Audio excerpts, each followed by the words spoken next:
here in our market, DePIN is just far and away a better way to skin the cat than trying to do it in a centralized way. It goes, you're getting the coverage much faster. You're getting it actually in a more sustainable way. One of the things we get a lot about feedback from our Web 2 customers is they really like the fact that if there is a coverage gap, that they can fill it. They can add a node, and that node will seamlessly automatically be added to the network. And they don't have to do anything. They don't have to think about it. We get a question like, well, what do I do to need to activate it? Guess what? You don't have to do anything to activate it. You put it there 24 hours later. If you installed it correctly, it will be in service and running. I didn't touch anything. The customer didn't touch anything. It's all automatic. Web3 offers a brand new petri dish. Our job is to buy great tech at great prices. AI is also libertarian, right? Enable a use case that people haven't been able to do today. The next hundreds of millions of players, they will come to the market through mobile. My personal reason why I could be bullish in the next 12 months is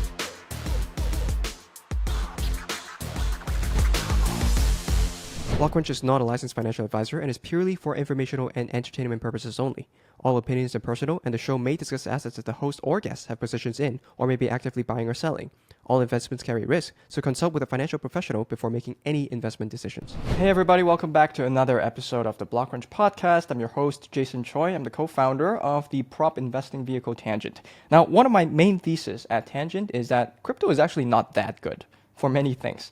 It often makes apps clunkier, it makes them more expensive, and compared to Web 2 apps, they're often very difficult in onboarding new users. Now, however, there's one thing that is uniquely good for crypto, and that is coordinating hardware and resources. Now, in fact, if you drill down to first principles, that's exactly what Bitcoin is. Right? Bitcoin is little more than a network of computers coordinated across many countries to cooperate in maintaining a digital store of value over many, many years. And that concept of coordinating hardware is what I think can be extended to many other use cases. Now, over the past few years, some investors have started to call this DePIN, short for decentralized physical infrastructure, and Tangent has been quite active in investing in this vertical.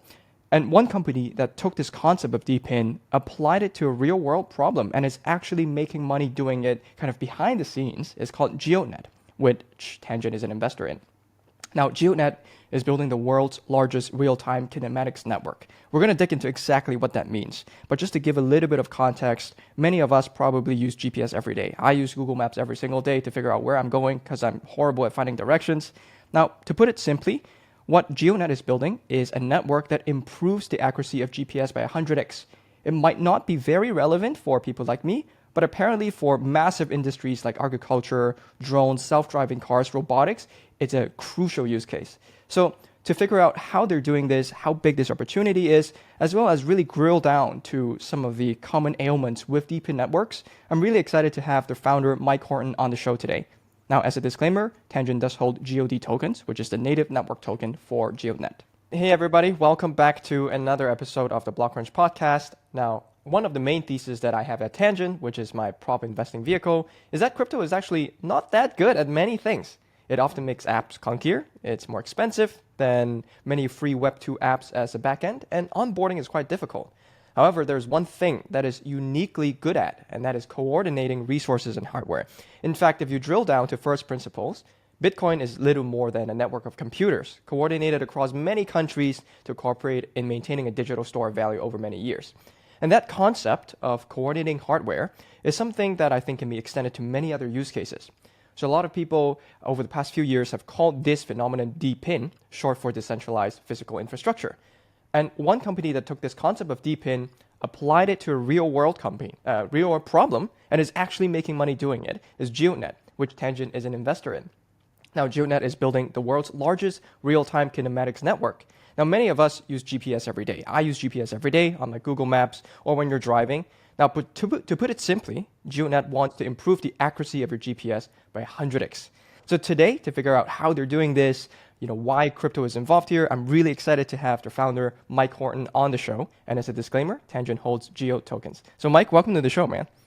Thank you, Jason. Great to be here. Absolutely. Now, I know most listeners are probably not familiar with terms like RTK or GNSS, but you've built a career in that field. So can you kind of start by giving us some context about what is the problem you're tackling and kind of maybe a little bit of backstory about your career as well and how that led you to this point? That sounds great, Jason. So, yeah, we all take for granted sometimes certain technologies in our life, and I think GPS is one of those. There was a time before GPS and digital maps, and it kind of sucked. So GPS is an amazing marvel. It consists of satellites that are in orbit that transmit signals, and GPS is actually just the US satellites. There are European satellites, there's Russian satellites, Chinese satellites, India's building a constellation, Japan has a constellation. So there are a lot of these satellites that are used to help you find out where you are. And there are a lot of technical challenges in making this whole system work, and we don't have to get into all the details. But let's just say one of the key things is there are a bunch of error sources in these signals. And some of those error sources, to be corrected, need what are called ground reference stations, terrestrial reference stations. And that's what GEODNET is building. It's building and has built the world's largest reference station network.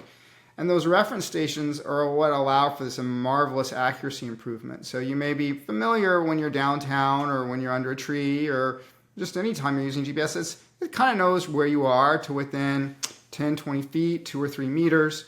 What GEODNET does is let that position be as accurate as about the size of a golf ball. So basically 1 to 2 centimeters in X, Y, and Z. And Z is very important in some applications. And to do that, you have to put these reference stations up. It's like a little antenna you put up on your roof that forms a kind of a sensor network that pulls down, sort of scrapes these satellite signals, and GEODNET then processes that and redistributes that through its back end as a correction stream that enhances the accuracy of your phone, your car, your drone, industrial equipment, all kinds of applications, which I'm sure we'll get into.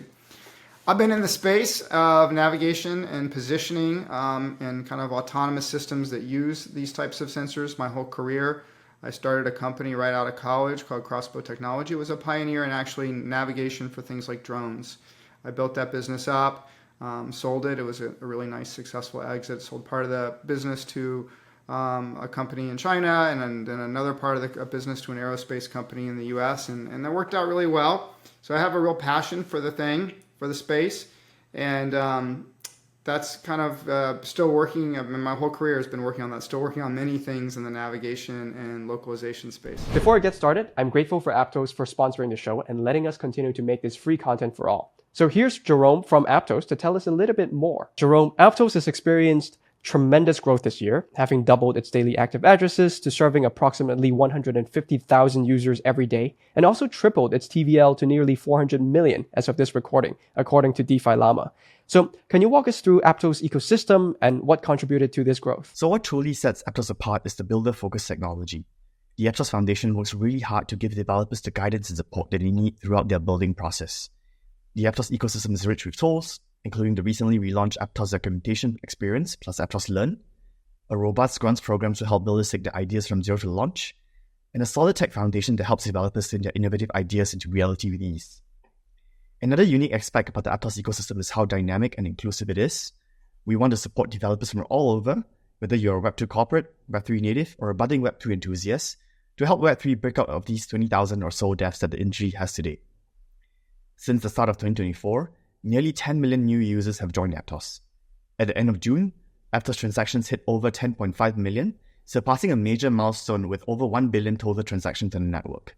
The milestone underscores the adoption of Aptos by a vibrant community. Thanks, Jerome. Now, back to the episode.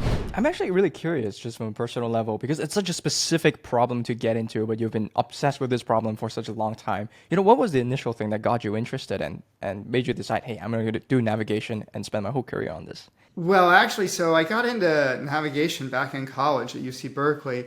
I had a really cool advisor, Professor Richard Newton. He was a dean of engineering at UC Berkeley, and he got me onto the idea of actual virtual reality. He's like, look, people to design computer chips are gonna, this is in like 1995, okay? So he was way, there's early and then there's really early. He was really early, but people are gonna don virtual reality glasses to design computer chips, and you need to be able to track them very precisely so that they can look around in the space and design things, and we need this head tracking. And that's what got me into the field of positioning, trying to build head tracking. That was so early, but that led me into this sort of field of navigation, and did quickly when I left school, started this company, Crossbow, that became very well known for building navigation systems, particularly for drones and for early phases of autonomy. Things like, actually, you may not realize it, but like tractors have had semi-autonomous capability far longer than cars have, because there's a bigger payback in farming. So I pioneered that technology, built up that business, and that's how I got into it. And there's just a lot of technical challenges. It's a very deep problem. And one of those problems is this issue with ionospheric and tropospheric errors that cause distortion in the satellite signals when they go from space to Earth. And no one's really been able to solve it because it requires a lot of infrastructure. And this is where the miracle of blockchain and DePIN really comes in, is it is a great way to build infrastructure quickly and incredibly capitally efficiently.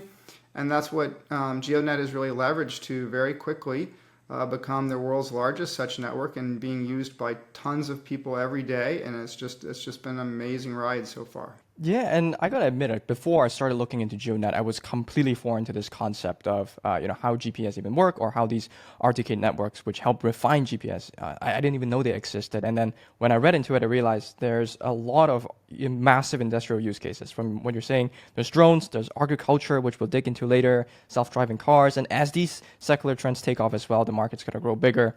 And I think one of the reports that I read mentioned that the current market is already a $3 billion kind of opportunity, and that's only going to get bigger. So I'm quite excited about that when I first saw that. And I also know that, before GeoDNet, when you were first trying to kind of experiment with this idea of building out this network, you probably explored different Web2 rails first before you arrived at crypto. So, what were the challenges you faced when you were maybe trying to build something like GeoDNet outside of crypto, and what led you to blockchains? Yeah, so we did look into doing it in Web 2. We even made a bit of a progress on that front, and we investigated things like American Tower, Crown Castle, which are cell tower operators. Could we put these stations there? That's extremely expensive and time consuming. And then we looked into like public storage, the self-storage units. They're all over the United States. That turned out to be quite expensive, but we thought it might make some sense. So we did some work towards negotiating leases with these guys, but we realized it would take forever, and it isn't. I mean, you have to pull your own internet. You have to get permits. They want to have a city inspector come on every location, and they want drawings for each and every location. So, you're talking $5,000-$10,000 of upfront cost per location, and another $5,000-ish a year in rent to do this type of scalable solution. And frankly, that's just not, to build out a network of 20, 30,000 nodes, which we'd like to get to in the next year or two. I mean, you're talking about, billions of dollars of capital equipment and CapEx to do that. And that, maybe for something like 5G can be justified and people do that in a centralized way. But when you think about the markets that we're after, a lot of them are developing. And so you have a chicken and the egg problem. And what DePIN is really doing is solving that. And then it's giving us a tremendous first mover and moat to build out this infrastructure in a way that's never been built before, and enabling applications like ubiquitous use of drones, consumer robots, better ADAS systems in automobiles, just a ton of stuff. Yeah, and I want to make sure our listeners fully understand what you guys are trying to do. So according to the Block Explorer now, there's, I think, 9,200 devices for GeoDNet live in 124 countries. So I'd like to go to the point of view of one of these node operators. Let's say I go on a GeoDNet website, I purchase one of those antennas that you just showed on screen, and then, I set it up. What happens then? What happens to the data? How do I get paid through that? What is the whole life cycle? Yeah, so the first thing before you buy the node, you should check the GeoDNet console map to see if you have a good spot to deploy it. We divide the world into hexes, and there's a definite first mover advantage into a hex. If you've got the node and you set it up and it's well established, you can earn what we call a location NFT, which will preserve your right to mine that location at the full rewards rate. Whereas if multiple people come into the hex later, they're going to split rewards. So it's really great to first figure out, hey, do I've got a spot where is the hex already got a couple miners in it? Is there already a location NFT holder? Then maybe you don't want to mine that location. But if you have a good spot to put it, yeah, you purchase the equipment from one of the GeoDNet distributors. There are about 13 of them, and they have hardware. It can get it to you quickly. Then you set it up. It needs to be on a rooftop, a clear sky view, stable internet, stable power. Doesn't use a ton of data, but it does need to upload data continuously. And so you need to have that stable internet connection. It uploads about 10 to 15 gigabytes a month on a second by second basis. And our customers really value consistency of data flow, and because it is a real time solution. So that's critical to your earnings. You'll start earning tokens. The current schedule, if you have a good performing station in your hex and you're the first mover, have this location NFT, you'll earn 24 tokens per day. Current token price is 15 cents. You can do the math. Stations cost about $700. So it's a decent to quick ROI depending on your point of view. And you know, the network, as people use the network, the services are paid for in fiat, but that fiat is immediately converted to GEOD tokens. So it's effectively buying back GEOD from the open market all the time as people use the service.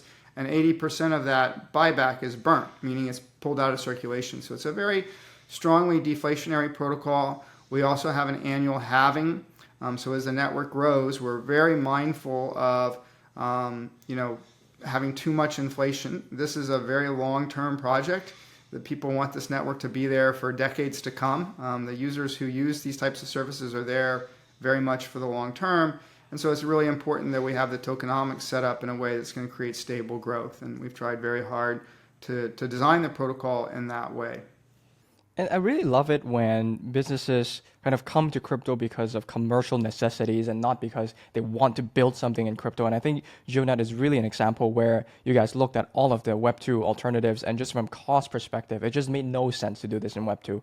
And I also love that you guys even explored the idea of NFTs to secure the locational rights for node operators. So you kind of already touched on this question, but what parts of the GEODNET network actually lives on the blockchain today? Do we really need a blockchain for the network to operate? Yeah, and I'd like to highlight there's a operational cost benefit, there's a sustainability benefit, and there's also a speed benefit. Trying to deploy infrastructure, particularly in the Western world where a lot of the market is for these services today, super slow and time consuming, and the DePIN has really shown that you can build real world infrastructure quickly. And this is like, it's like roads. You build infrastructure and business comes. And so I think that should not be lost upon people, that this is real physical infrastructure. It's a real moat, and it really creates a lot of downstream economic opportunity for people who build on top of GEODNET or who just use GEODNET in their business. So, and I think people really see that and have come onto our network.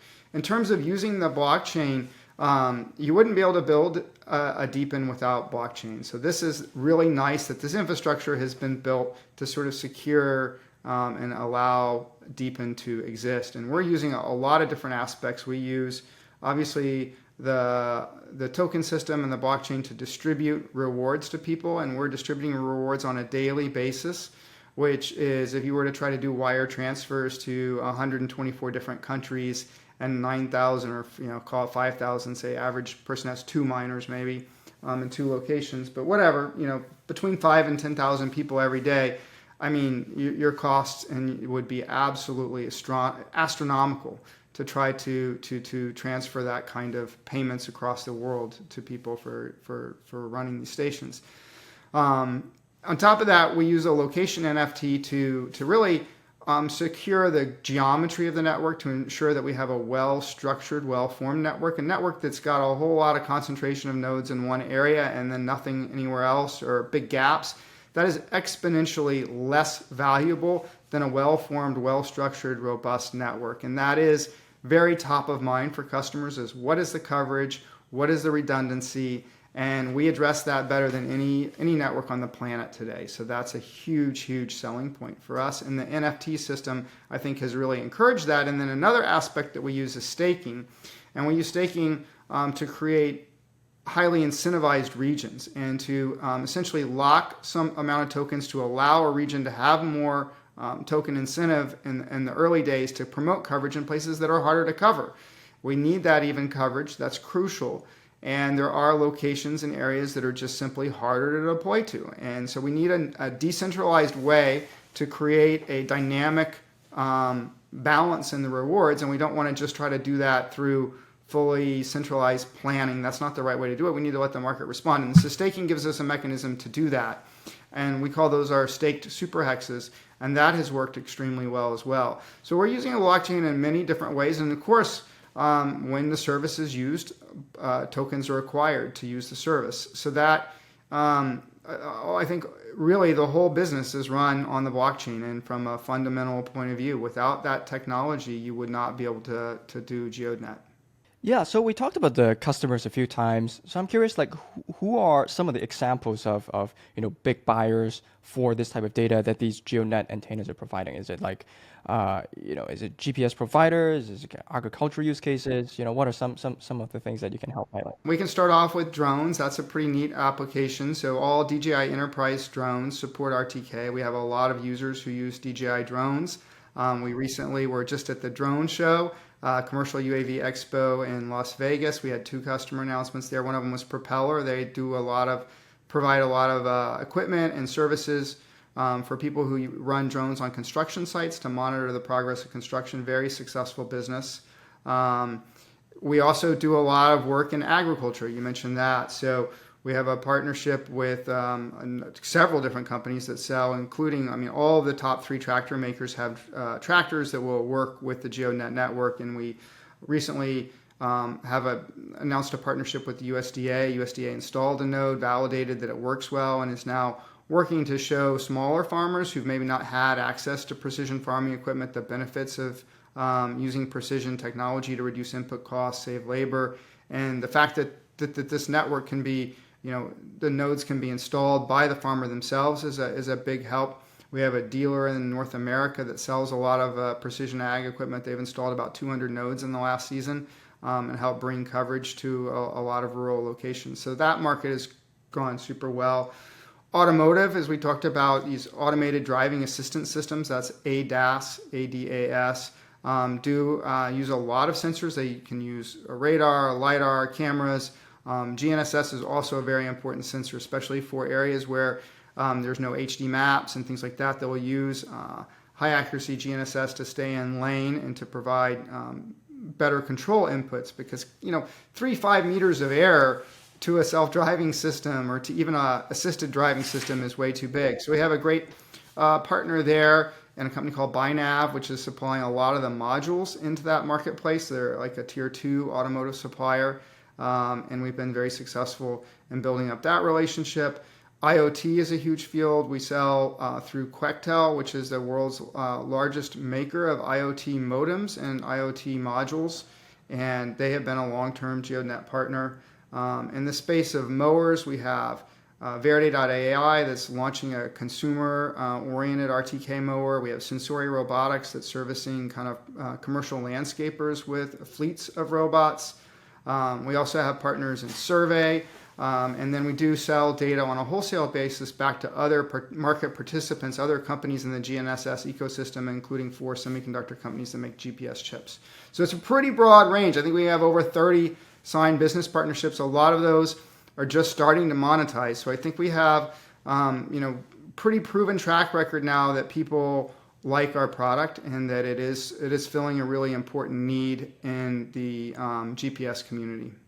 Yeah, it's actually really rare to hear that in crypto, because the crypto economy is so circular that a lot of the paying customers are just other crypto companies paying crypto infra projects. So to hear that there's like 30 customers, and I think from what you mentioned, there's drones, there's self-driving cars, there's agriculture. It's actually very unprecedented in crypto and quite exciting to hear. And then one thing you mentioned just now is that to use the network, you do require the token. I'd imagine that, for some of these companies that might not be very open to crypto at all, it might be difficult for them to, go on an exchange or go on a decentralized exchange, buy the Geo token and pay for the network. They might rather, to pay for things with, the corporate credit card or just a bank wire. So is that still supported? It's still supported, but it's supported through our Web2 partners. So you can think of the GeoDNet business model as B2B2C or B2B to professional end user.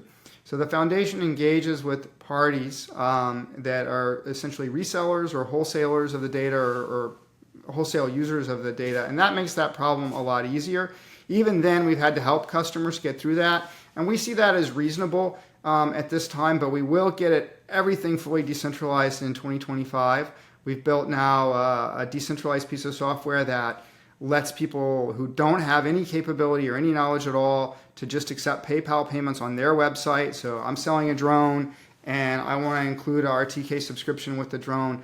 That they can have a button that's buy GEODNET. It will then transact through PayPal and then call the Uniswap API to buy back the tokens. And they can run that all on their own premises. So that's something we haven't gotten that fully integrated yet, but we're doing everything we can to make that barrier as low as possible for people while still preserving the decentralization.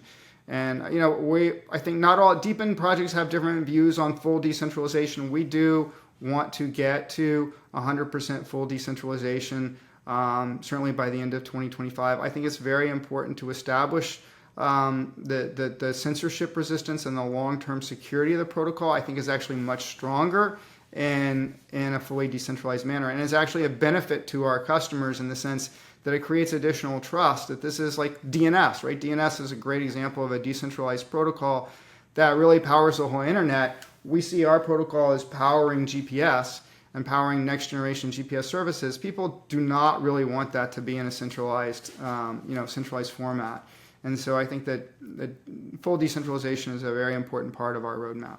Therein lies another opportunity for the founders listening as well. I think payments and an abstraction of payments for businesses that allow protocols to accept fiat payments and then convert that fiat payment to the native protocol token. That's something that I think is untapped or at least underserved for a lot of businesses that we talk to as well.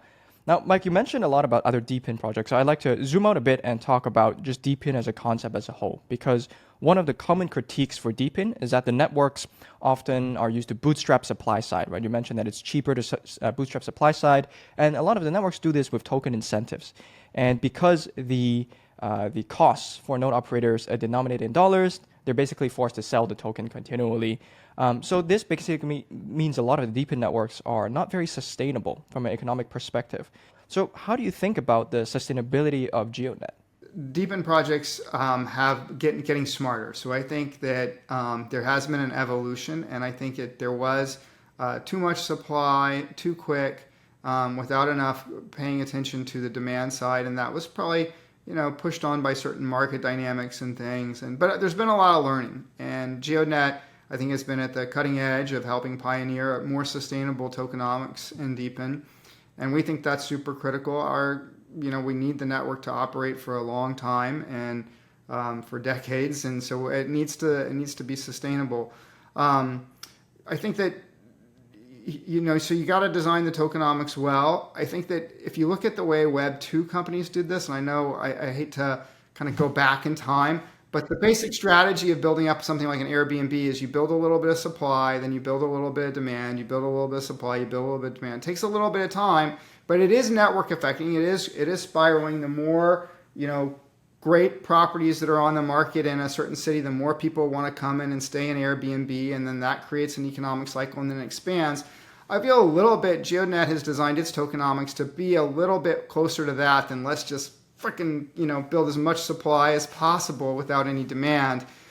We've been cognizant of that. We've structured the network in a way to create reasonable coverage, and we've been fortunate that the markets where DePIN is the strongest, which is Western Europe, even some of Eastern Europe's been incredibly great for us, Turkey, Romania, and then the United States. These are the early adopters of DePIN. This is also where the biggest market needs are in the correction services right now. In the US is an incredible market need. So that's been nice because as we've built up supply, we've also had the demand there to build up. And I think some DePIN networks may face a steeper climb in that, where it's harder to you've got to have all the infrastructure before there's any demand. But to the extent possible, I think it's good to follow that model of build up some supply, build up some demand, build up some supply, build up some demand. And pretty soon, before you know it, in 2 years now, we have the biggest network on Earth, and we have a great backlog and pipeline of customers to use it. Yeah, and I'd love to drill down a bit on the unit economics perspective, because another common question that people have for DePIN networks is, how can a decentralized network possibly offer lower costs in terms of services to end users than centralized companies? Because, Business 101, we were taught back in business school, is this concept of economies of scale, right? Once you have a big centralized company, you can offload a lot of the initial capex. So Can you kind of briefly go over, that concept of economies of scale versus efficiency gains in decentralization? And, does GeoDNet offer a cheaper service than centralized incumbents? And if so, how is that possible? Operating cost of GeoDNet is just much lower than the centralized, and that comes from the fact that you need geographic decentralization. So I think GeoDNet fits into a class of DePIN that fundamentally needs decentralization. You cannot have, if I put 100 nodes on one roof, it's absolutely useless. I have to have this physical decentralization. I think those networks that have a geospatial element, such as GeoDNet, such as maybe a mapping network, such as maybe some of the DY projects, I do think they have structural advantages over the centralized competitors that are super sustainable. If you look at something like GPUs, it's harder. I don't understand that market as well. I haven't studied it super well. I know there's value propositions there, but they're a little bit less intuitive because I do think, if you're building a data, there's a real reason to build a data center. There's a reason people do that, to get all the network bandwidth between all the machines. So that's something to think about, where I think that question, it's less obvious and you have to dig into the subtleties more.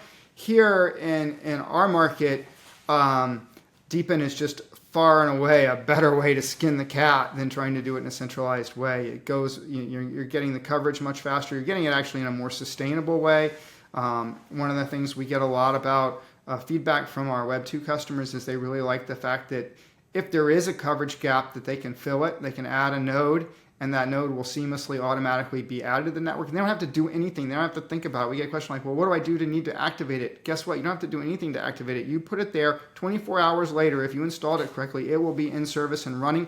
I didn't touch anything. The customer didn't touch anything. It's all automatic. You put it in, and if somebody moves a node, it will be automatically, instantly removed from the network. So all this stuff is automated through the protocol. That's kind of like the analogy of DNS. It's kind of this marvelous piece of infrastructure that just works. And that creates, it's just a huge advantage over trying to do a centralized deployment and a centralized commissioning of nodes. It has major structural cost, coverage, capability advantages over the traditional solution. Yeah, so interesting that the business necessity in this case requires decentralization, right? Like you mentioned, not all DePIN networks are created equal. I think a lot of the networks might actually benefit from being a little bit more centralized, but not in the case of geospatial networks. And I find that quite interesting because there is a Web 2 company that is a centralized company, as far as I know, called Trimble, that seems to be tackling a similar issue as well. So how is a centralized company tackling this geospatial problem differently than something like GeoDNet? Yeah, so what they try to do is they install receivers, they rent locations. Some of the locations will be like at their dealers. It's been super hard to scale for those networks. We did a study. There are three major traditional Web 2 companies in the space. There's Trimble, Hexagon, which owns a company called Leica, and Novotel, both which are in it, and Topcon. We've studied their networks, and they've worked at it for a long time, so they have a lot of nodes. They each have about 5,000-ish nodes out there, roughly speaking. But if you look into a lot of these networks, because they've been deployed over so many different years, there can be variations in what kind of receivers they have in different locations and antennas. There's a lot of non-idealities that have come, and it's just taken a very long time and been very expensive. There's an inflection point also going on in the market. There's a lot more demand. I mean, we're coming up on an age where I saw Elon Musk quoted the other day saying there are going to be 20 billion robots. I think there's some truth to that. I think we all have 5 iOS or Android devices, depending on which camp we're in, per person. You're going to have a bunch of robots. You're going to have this sort of autonomy age is coming. And GeoDNet's there to serve it. So there's an inflection point in demand. There's an inflection point in the need for coverage and capacity of these networks to support all the different customers and use cases. And so there's a big element of timing. The GeoDNet is building this infrastructure at the right time in the market cycle to really kind of light the fire behind a lot of these autonomous applications. I'd also mention augmented reality and some of the things that people are going to do on smartphones going forward.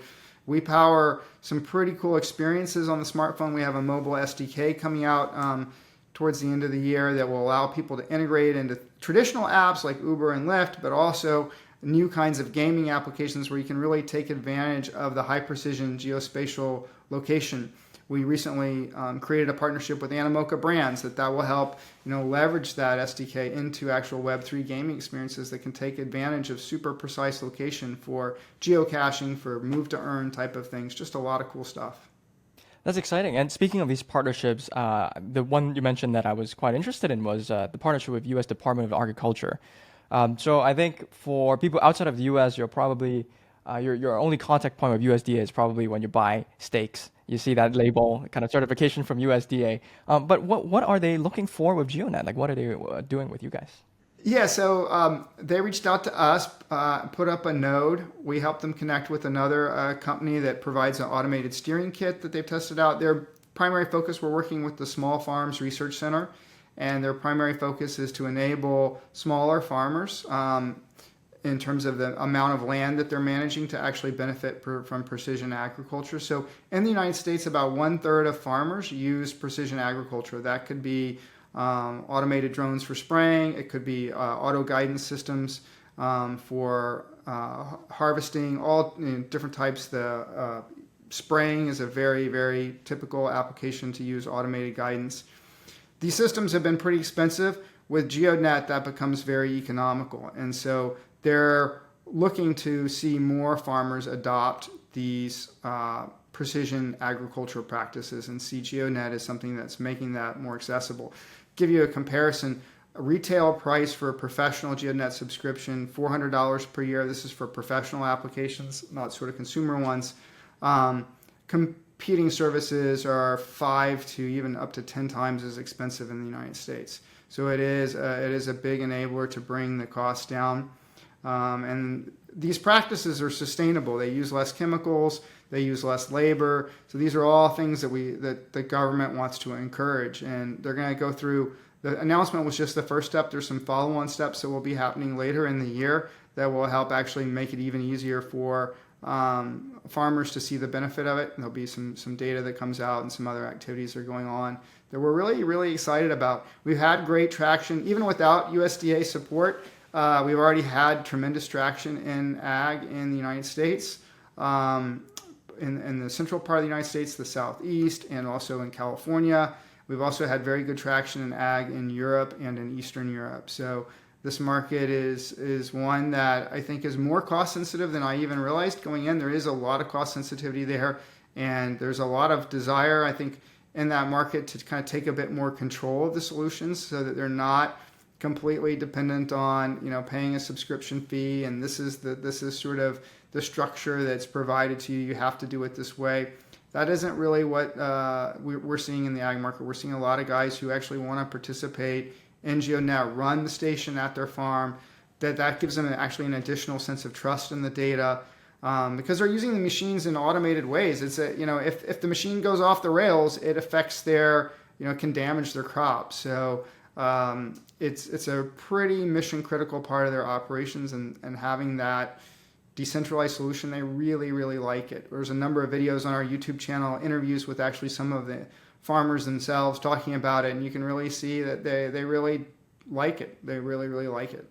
And I guess switching over to the crypto native side a little bit, Mike, so I noticed that you guys are built on Polygon. I'm curious, how that came to be, and have you guys explored other chains as well? What are the considerations that go into deciding where do I build this DePIN network?